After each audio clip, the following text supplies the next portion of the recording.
Hi there.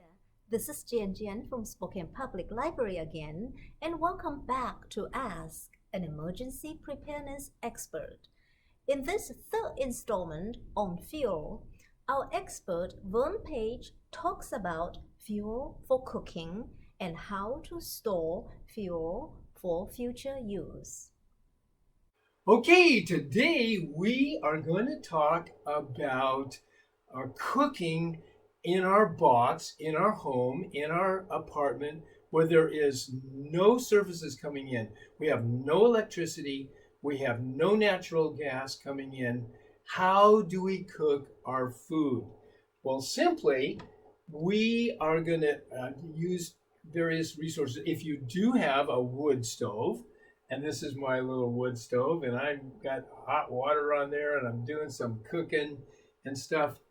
That is great. If you've got a fireplace insert that has a little shelf where you can cook on, that is great. But most of you are probably not going to have those options. So you're going to need to get some kind of a camp stove, something that you can cook with, in many cases, cook inside with some of these products that are available.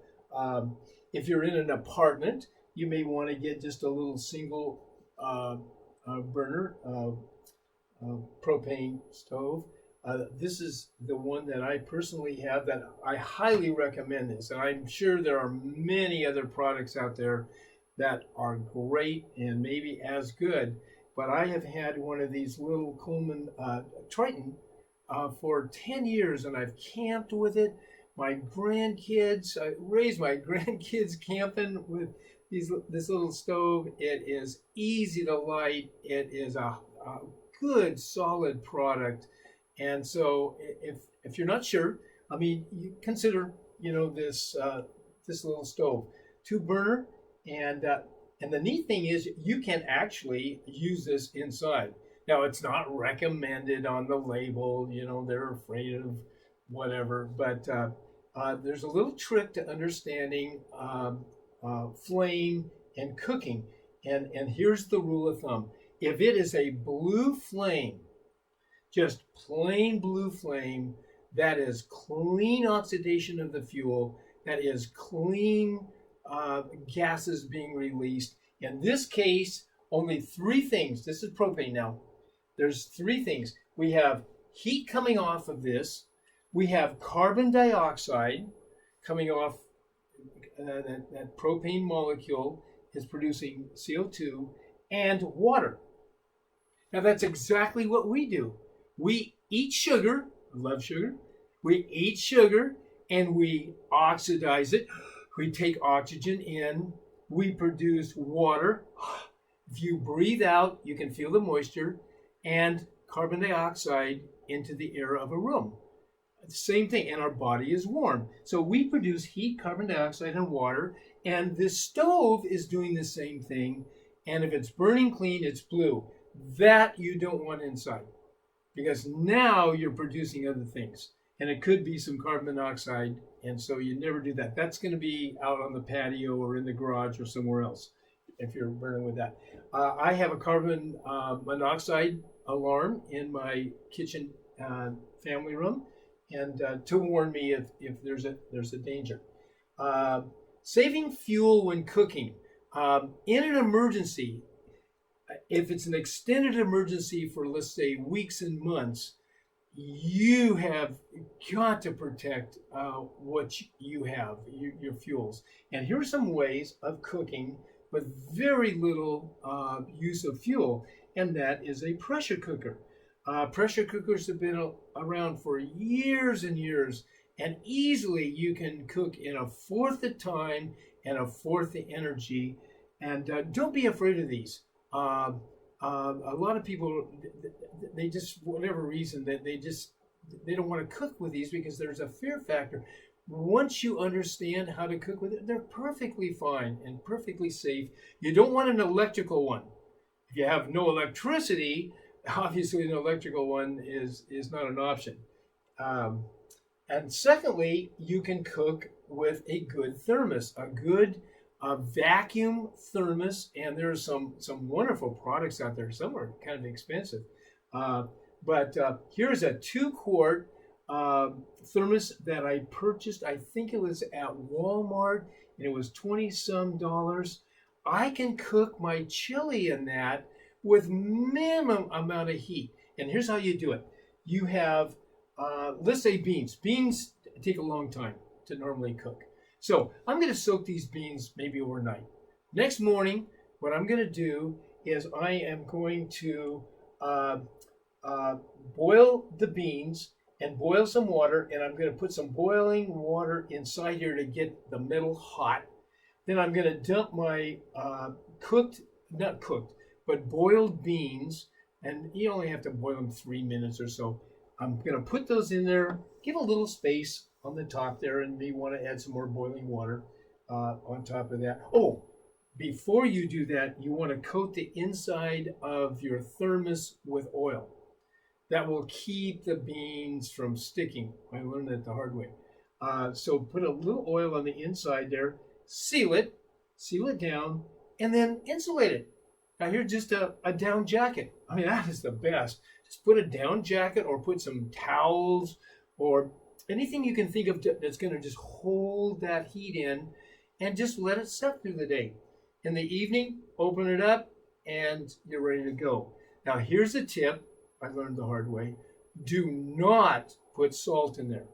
Salt hardens the bean, and you can do this for days, and that bean just stays hard. I don't know why, but it just, so do not salt any foods that you're cooking until after. And I know there's some foods it's not going to make a difference, but beans and some whole grains, don't use salt till it's all done.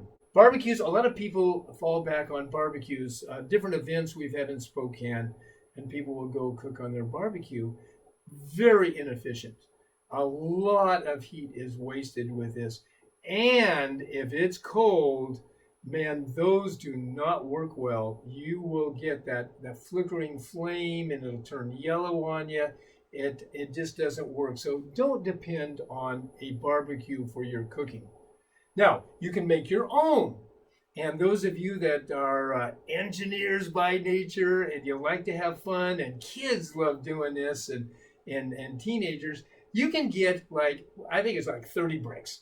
Just go buy some cheap bricks, and you can build a little rocket stove that runs on wood, and you can cook on these, and they're amazing. And here's how you do it in a nutshell. This is on the website, incidentally. It's a video on how to do all of this on our website. We'll talk about here in a minute. You cut one brick in half, you scribe it all the way around with a little chisel, and then you just hit it, boom, it breaks in half. One of them goes there. This is your air vent. It's going to be on the bottom. Okay, then you put another row of bricks, and this half goes over here. This is where your fuel is going to go in, and this is where the air to burn your fuel is going to come up through. Then you just stack them around, and you bring them up about 6 or 7 bricks high, and then get any kind of grate. It doesn't matter. Anything that's going to hold it up, you can improvise, you can make something just to keep the pot above the flame and things. And then you just feed it. You feed it off the side. It's amazing. I boiled water in 3 minutes with my little this is my little rocket stove I built. And again, any kind of little drying rack, anything. So that's pretty slick. Remember that food, in most cases, is going to need heat to eat. And you're going to have that fuel available. Store fuel. Have fuel. A couple of cords of wood, your propane, that will be obviously very useful. Now, another little side note with gasoline. When we have an event, usually gas stations close. If they don't have electricity, the pumps don't work. You want to have your own gas. You don't want this to happen. And I've had this happen, where I needed gas and I couldn't find it for a long time. Storing gas This is a container, fairly new, last 5 years or so, that is a no spill. I highly recommend these. You can buy these at a lot of outlets in Spokane. I know Walmart and Ace and different ones sell these. When you buy gasoline, make sure it does not have the ethanol in it. You want none of this alcohol in this gasoline you're going to store. You want the highest octane possible because you want it efficient.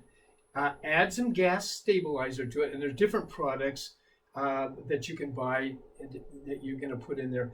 And then some very wise people that understood this told me, add some fuel injector cleaner, just a little bit of that to keep the octane high. Actually helps in the preserving, and add just a little bit to that. I have stored gas this way for 3-4 years, and it was just as good as the day I stored it. And you want to store it where it's cool. You want to store this outside. Gas you do not want in your house.